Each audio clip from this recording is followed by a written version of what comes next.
All right, let's look at some thicketing trees in 4 different families.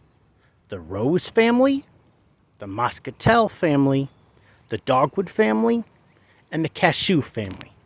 First here we have a choke cherry that blooms first. See, it's done blooming. It's starting to go to seed, meaning there'll be little berries hanging from there.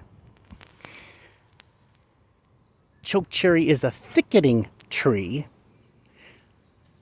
just like American plum is. But if you want a non-thicketing tree, you'd want to go with the wild black cherry, which is a tall non-thicketing in the rose family tree.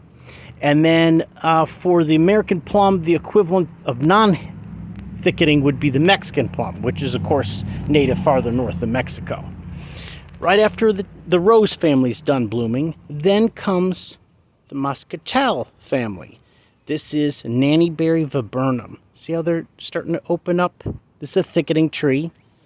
This grows more in wet thickets, and its close relative blackcall viburnum grows more in shady woodlands or thickets. Then after that's done blooming, then is going to come the rough-leaf dogwood. This is a thicketing tree. Actually, technically, in northern Illinois, it's classified as a shrub, a tall shrub. And in southern Illinois, it's classified as a tree. But of course, I trim them into trees. So this is going to bloom next. And for a large shrub that's thicketing, a lot of times around here, restorationists will plant the gray dogwood. And a thicketing, but not as distance thicketing dogwood around here would be the medium to large silky dogwood. And a non-thicketing dogwood tree would be the pagoda dogwood that grows in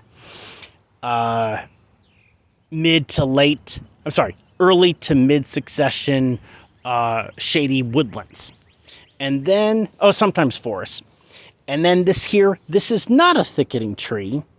This is a forest tree, red buckeye, that blooms about the same time as the viburnums do.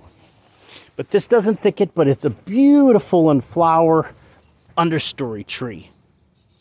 Then after the dogwoods, then is going to come the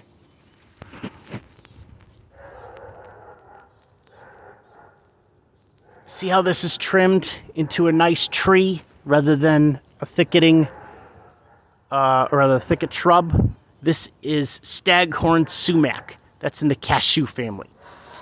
The staghorn sumac is the tallest of the group and has the most orangey fall color. One that's a little bit shorter, that can grow more in heavy clay, is the smooth sumac. And then one that is longer lived and a little bit more formal in appearance would be the shining sumac. But that one has to grow in well-drained, preferably sandy soil.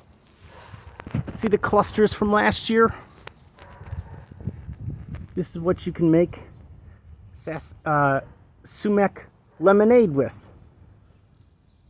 When I'm on a nature hike and I want to quench my thirst, I'll just take some of these berries and suck on them.